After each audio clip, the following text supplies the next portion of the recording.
Hi, Sandra here, the Misophonia therapist.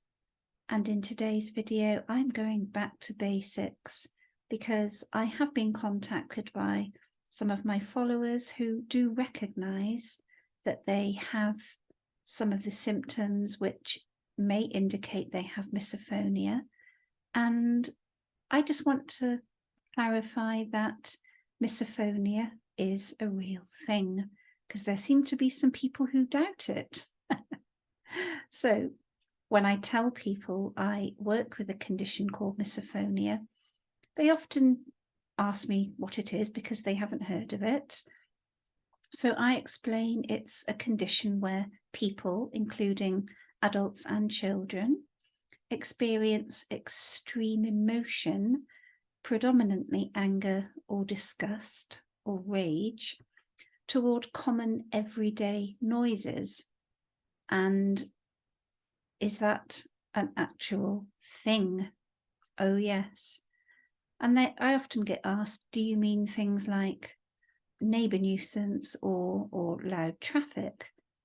And it's true to say that most people would get annoyed by those things from time to time, especially if, we have inconsiderate neighbours, people driving past in big lorries, all that kind of thing, when we're trying to concentrate.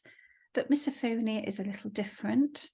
So what makes it different is the extremes of emotion toward normal everyday sounds that are not necessarily loud. And I've recently completed some research into this condition after working successfully with people who experience it. And I guess it kind of piqued my interest, simply because sufferers really did seem to be suffering a lot. And I was curious about why this happened. Could it be faulty wiring in the brain, a neurological condition? Is it a sensory issue, an anxiety issue? Does it relate to previous trauma? Or maybe a condition like autism, OCD, ADHD? And the truth is that not a lot of research has been done.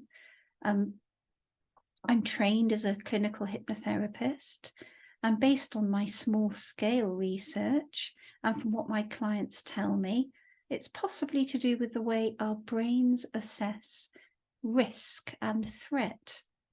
And some of us are more susceptible to having misophonia, of course, but we all have this mechanism in the brain that scans the environment for risk and threat. It's called the amygdala, you may have heard of it. And for whatever reason, the amygdala may be assessing a certain trigger, for example, the sound of a close family member eating, or your partner breathing or snoring, as being a threat. And logically, you just know that isn't the case, but subconsciously, there seems to be a little bit of misinterpretation, and your body and mind become triggered, become prepared for fight or flight.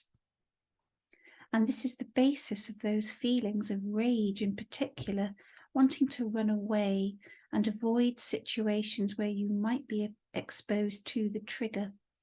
And I'm convinced that the amygdala can be trained to reassess these threats, and this does not have to involve deliberate exposure to the trigger.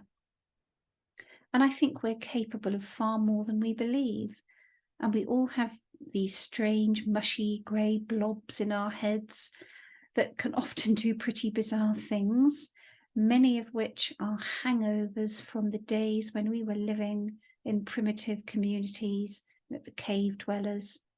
So misophonia is not widely known about or understood.